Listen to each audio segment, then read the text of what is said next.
My mom slept with my best friend, then tried crawling back. But when my fiancé helped her, I called off the wedding like a boss. So here's the deal. My life kind of blew up, and I never thought I'd be the one telling a story like this. But maybe putting it out there will help me make sense of it all. This is how my family went up in flames, and how I lost two people I thought would always have my back. Growing up, my family was pretty normal. My dad, Tom, a 51-year-old male, was one of those quiet, dependable guys. He worked long hours to give us a good life and never complained about it. My mom, Lisa, a 46-year-old female, was the outgoing one. She was always chatting with neighbors, organizing family dinners, and acting like the glue that held everything together. And then there was Zach. Man, Zach wasn't just my best friend, he was practically my brother. We'd known each other since middle school, bonded over video games and terrible jokes, and stuck together through everything. Zach was the guy I'd call at 2 a.m. If I needed anything, no questions asked. My parents loved him too. He was at our house so much growing up that my mom joked she should start charging him rent. But now, looking back, I can see things that didn't sit right. They didn't seem like a big deal at the time, but they stand out now, like puzzle pieces I didn't know I needed to connect. For starters, Lisa and Zach were always joking around. I figured it was just because he was around so much, but there were moments that felt off. Like, she'd laugh a little too hard at his jokes or make comments about how Zach's such a sweet boy in a way that felt a bit extra. I even remember one time Zach made a joke about how he'd never get married because Lisa set the bar too high. Everyone laughed it off, and I didn't think much of it because, well, why would I? There were other little things too. Sometimes Zach would show up when I wasn't home, saying he was just stopping by to check on something or drop something off. Lisa never mentioned it, and I assumed it wasn't a big deal. He was like family, so it didn't seem weird that he'd be comfortable around my parents even when I wasn't there. But then it got weird.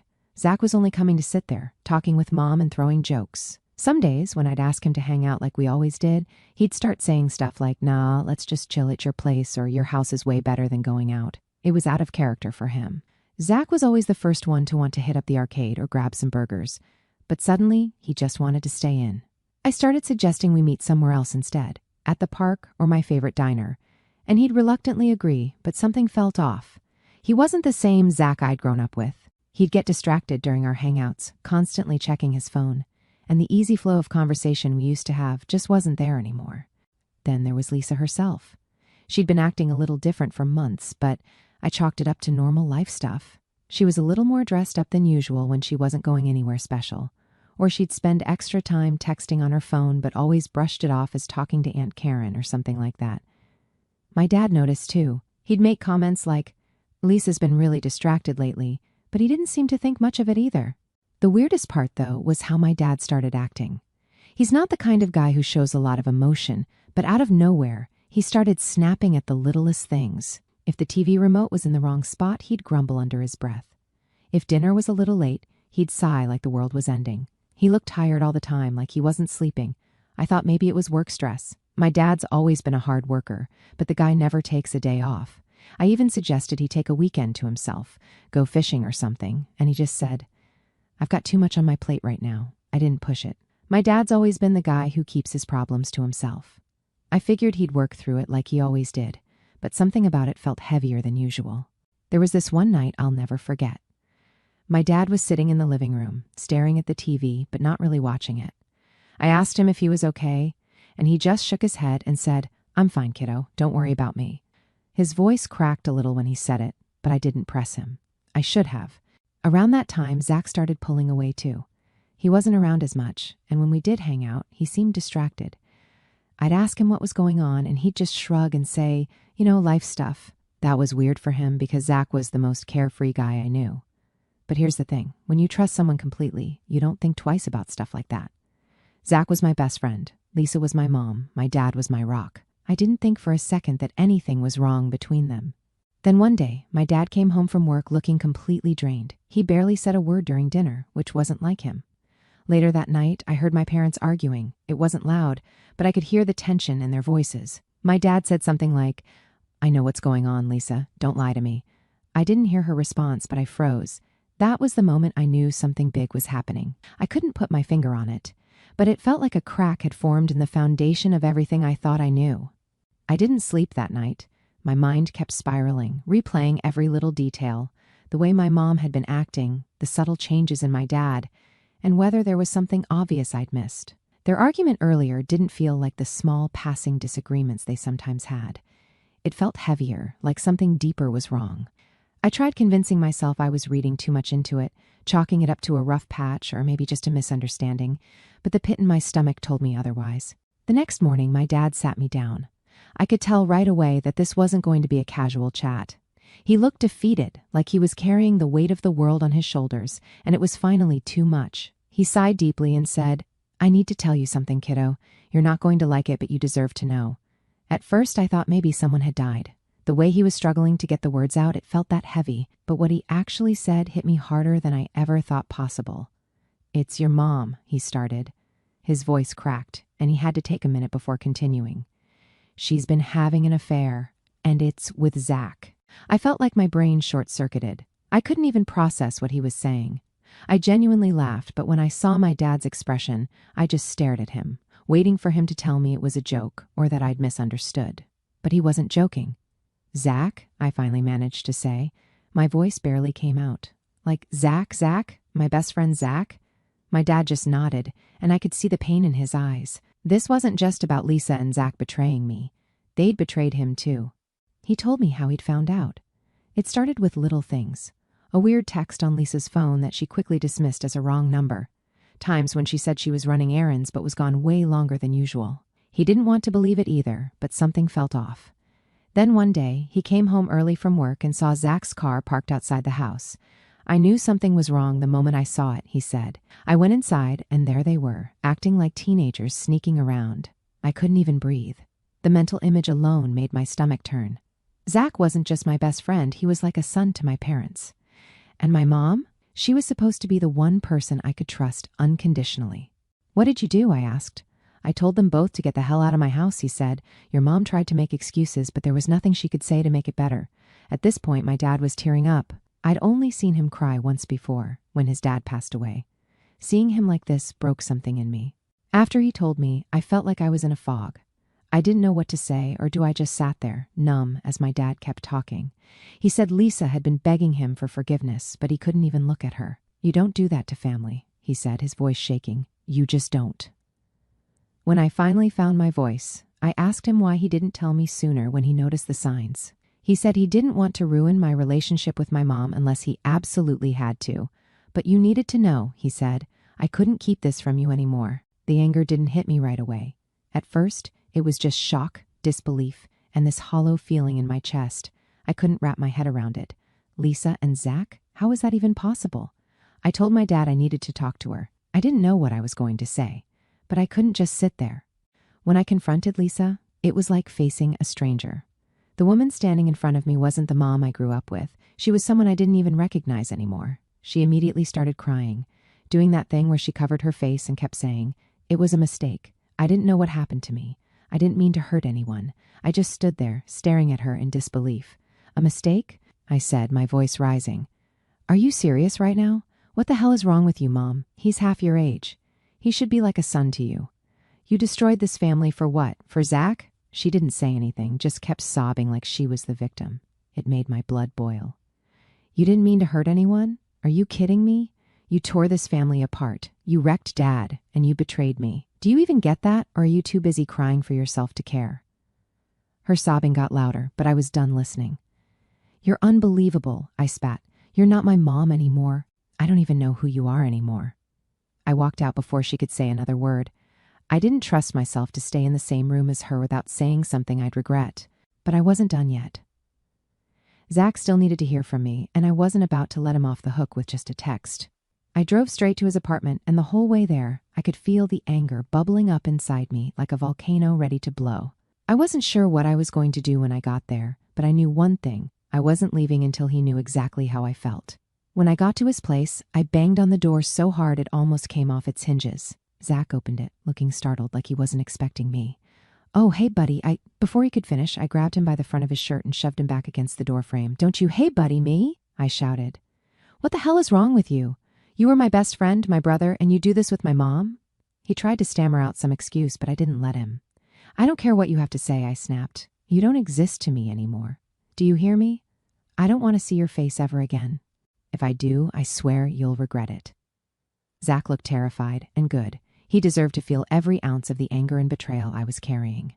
I shoved him back one more time before letting go of his shirt. "We're done," I said. "Don't call me, don't text me, don't even think about me. You're dead to me."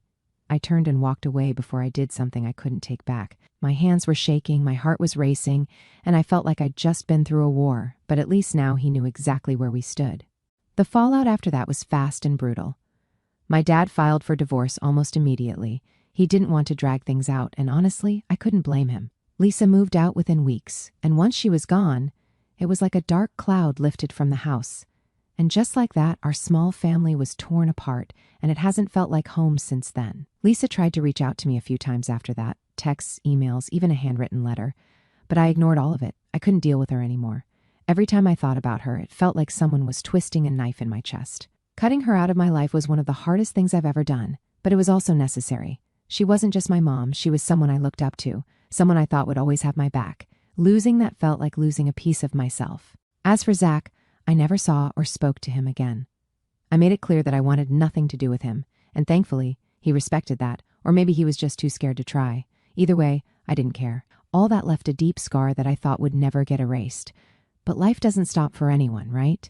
Time kept moving forward, whether I liked it or not, and eventually, I started trying to piece my life back together. My dad and I settled into a new routine. We weren't exactly buddy-buddy, but we had this quiet understanding, like we were in the same boat, paddling through the same storm. He started picking up hobbies, working on old cars in the garage, and I threw myself into my job. It was easier to focus on work than to think about everything else. That's when I met Ashley. Ashley and I met at a friend's barbecue about a year after the whole mess with Lisa and Zach. She was funny, smart, and had this way of making everyone feel like the most important person in the room. We hit it off immediately. She wasn't pushy, wasn't trying to dig into my past. She just seemed real. We started dating, and for the first time in what felt like forever, I actually felt happy again. Things were good with Ashley. She was understanding, supportive, and never made me feel like I had to rush through my emotions. Over time, I found myself opening up to her about what had happened with my mom and Zach. She was horrified when I told her, of course. "What kind of person does that?" she asked, shaking her head. "You didn't deserve that."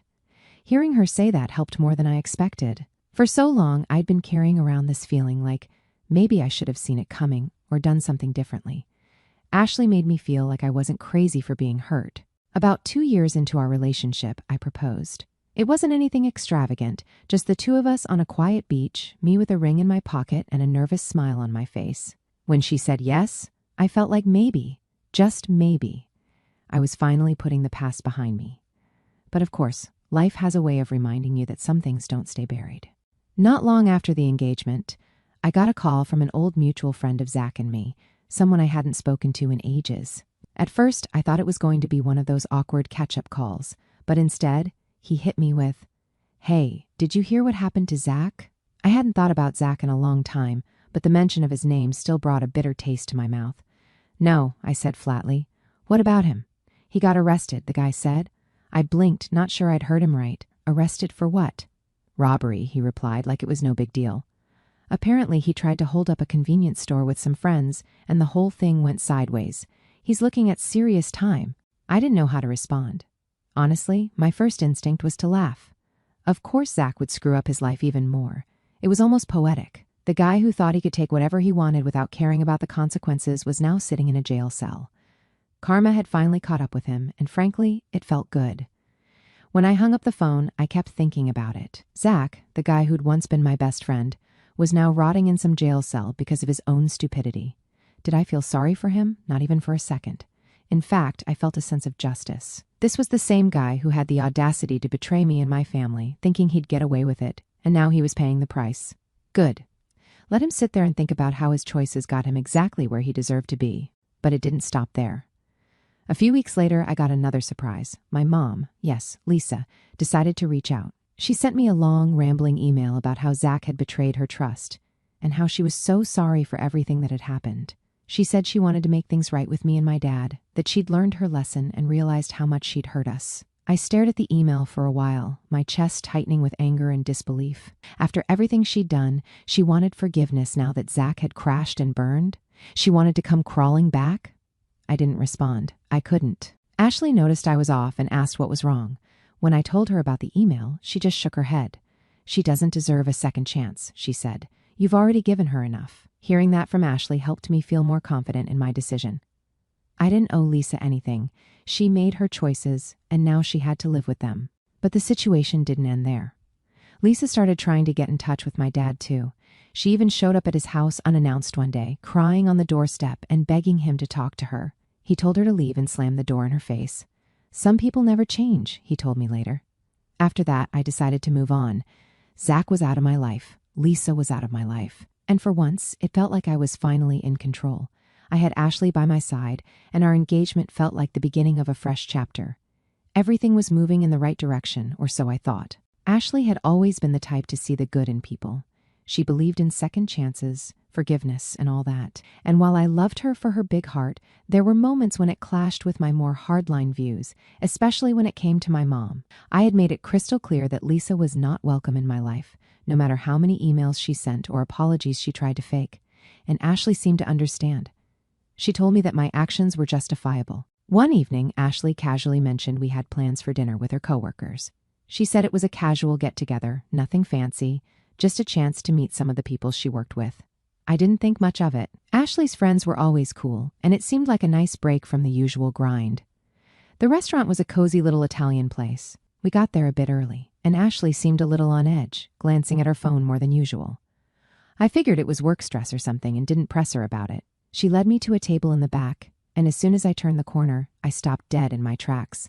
Sitting there, looking nervous and trying way too hard to smile, was Lisa. I froze, my brain struggling to process what I was seeing.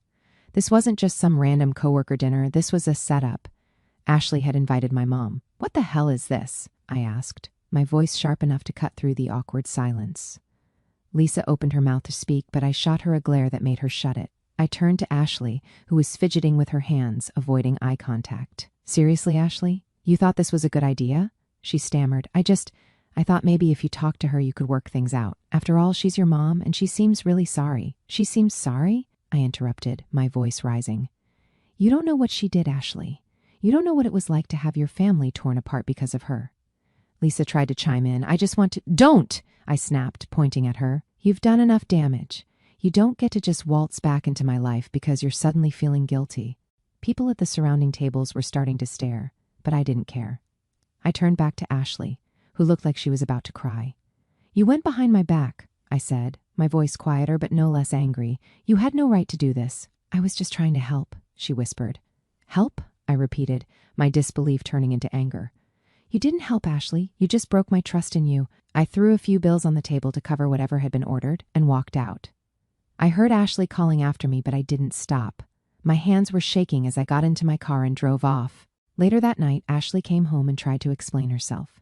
She said she'd been in contact with Lisa for a while and thought that if we just talked, I'd see that my mom had changed. "Changed?" I said, laughing bitterly. "You really think someone who could destroy her own family just changes? What, did she promise she'd be better? Swear she wouldn't screw over anyone else?" "She's your mom," Ashley said softly, like that made it okay, her voice trembling as if she were trying to pacify me. "Exactly," I snapped. "She was my mom, and she chose to throw that away. You don't get to make that choice for me. Do you even get why I told you everything about what happened with my family?" Ashley just stood there, looking confused and defensive. "I told you about the betrayal, the pain, the boundaries I had to set because I trusted you.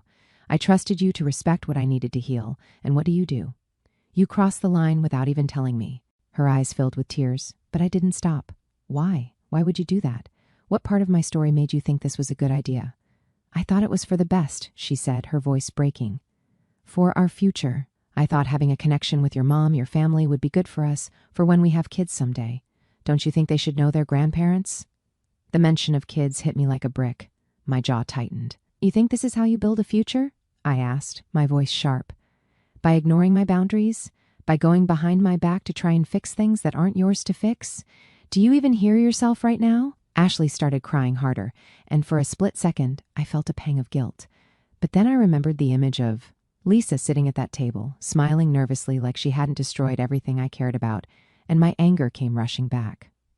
"I didn't mean to hurt you," Ashley said through sobs. "I thought I was helping.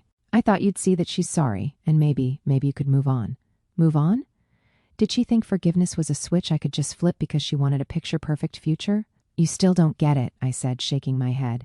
It's not about moving on, it's about respect. You knew what Lisa did to me. You knew how much it hurt, how much it still hurts, and instead of supporting me, you decided you knew better. I just wanted to help, she repeated, her voice small and pleading. I stared at her for a moment, my mind racing. This is the person I'm supposed to marry? The person who thinks it's okay to make massive decisions about my life without even consulting me? The realization hit me like a ton of bricks. I can't build a life with someone who doesn't respect me enough to stay out of things I've made clear are off limits, I said, my tone quieter now but no less firm. Ashley, this isn't about Lisa. This is about us. How am I supposed to trust you after this? How am I supposed to believe that you won't do something like this again, thinking it's for the greater good or whatever? She shook her head, tears streaming down her face. I won't, I promise. I didn't mean to hurt you. But you did, I interrupted. And that's the problem. You didn't even think about how this would affect me because you were so focused on what you thought was right. She tried to reach for my hand, but I pulled away.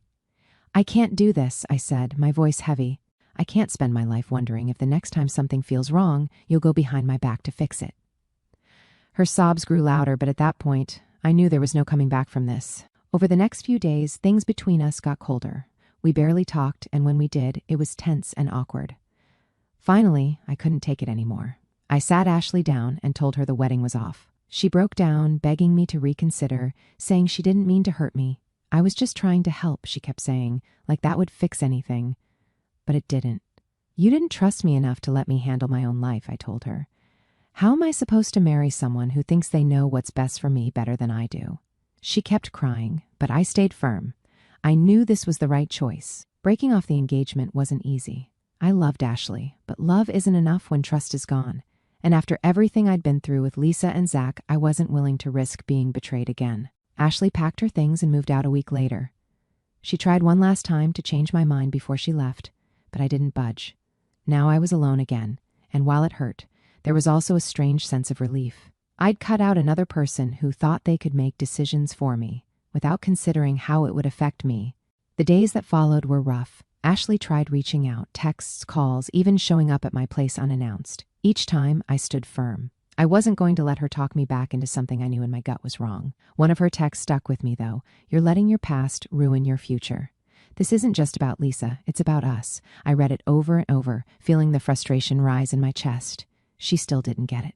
This wasn't about my past, it was about her crossing a line I'd made clear from the beginning. Why do people think they can fix things that don't belong to them? It wasn't her responsibility to mend my relationship with Lisa. It wasn't her job to decide what was best for my future. That was my decision, and she didn't respect it. My dad was the first person I told about calling off the wedding. I expected him to be disappointed or maybe even a little upset. He'd always liked Ashley. But his response surprised me. Good, he said, leaning back in his chair. You don't need someone who thinks they know better than you about your own life. I raised an eyebrow. You're not going to tell me I'm being too harsh? Nope, he said simply. You've been through enough. You deserve someone who listens to you and respects you, not someone who thinks they're smarter than you about your own pain. And he was absolutely right. I didn't need validation to know I'd made the right call. But hearing it from him made me feel like I wasn't crazy for putting my foot down. Ashley came by one last time about a week later. I wasn't surprised to see her, but I wasn't exactly thrilled either. She stood on my porch holding a box of stuff I'd left at her place. I just wanted to say goodbye, she said, her voice quieter than usual. I nodded, taking the box from her. Thanks. She hesitated, standing there like she was trying to gather the courage to speak. Finally, she blurted out, I didn't mean to hurt you, you know.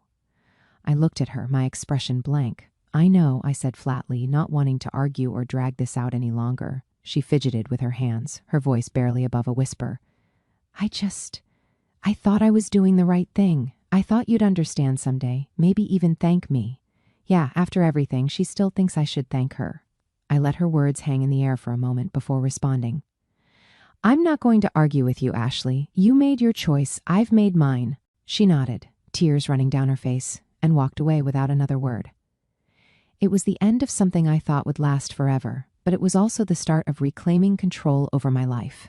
After Ashley was out of the picture, I decided to double down on focusing on myself. I started working longer hours and spending time with my dad.